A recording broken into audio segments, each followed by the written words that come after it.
Fatimata and her daughter Salamata enjoy preparing food for the whole family. Some cousins live with them. Family and friends often stop by. They like to have an open house. We're preparing yassa, an African dish that is eaten in the sub-region, in Mauritania, in Mali, and above all in Senegal. Cooking is one of the traditions Fatimata holds dear from her country of origin, Mauritania. But there are other so-called traditions which she strongly rejects.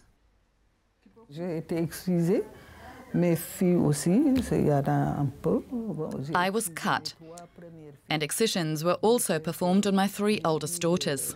I know that my second daughter had complications when she gave birth. I did it because I was afraid of my mother's influence. You can see her there. She said if you don't have your daughter excised, her prayers won't be heard. It was working as a midwife in Mauritania in the 1980s that turned her against the practice. I've met many women who suffered from fistulas, women who suffered from incontinence, who could no longer hold back their urine, who had to change their clothes all the time. There are even some who became completely isolated. When Fatimata came to France as a political refugee in 1990, she started her fight against FGM. She founded an association that campaigns for women's rights in communities where the practice is still accepted.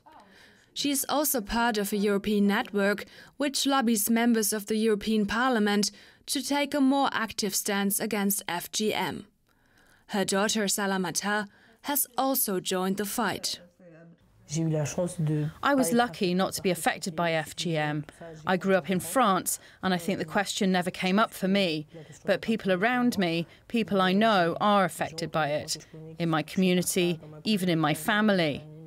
That's why I feel it's important to fight against it. Salamata and her cousin Hawa are about to launch a series of YouTube explainers to inform young girls about FGM. Hello to all, and welcome to the YouTube channel Purple Chair. My name is Hawa.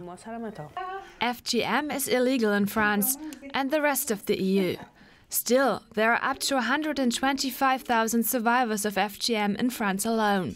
Fatimata and Salamata are confident their fight helps in bringing down those numbers. This is an act of violence done to a small girl who has done nothing, that will maybe follow her until her death. That is not good. Whatever happens, I know that this is a fight I will continue, and I won't give up until I see concrete results.